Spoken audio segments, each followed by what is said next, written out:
In this video, I'll show you how to make a delicious beef stroganoff you can have on the table in under 30 minutes. You'll need 8 ounces of egg noodles, 1 1/4 cup of beef stock, 1 3/4 cups of milk, 1 pound of ground beef, half a cup of sour cream, 1/4 cup of Parmesan cheese, and the list of spices you see on the screen. First, you'll want to brown the ground beef, then drain the excess fat, add the spices, pour in the milk and beef stock, add the egg noodles and stir until everything's well mixed.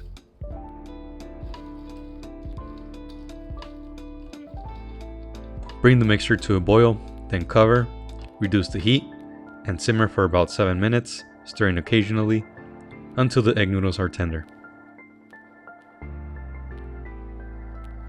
Once the noodles are cooked, add the sour cream and Parmesan cheese, stir well, and the dish is ready to serve. This dish serves about 4 people and reheats easily if you have any leftovers. If you made it to the end, thank you so much for watching. Consider subscribing for more content like this.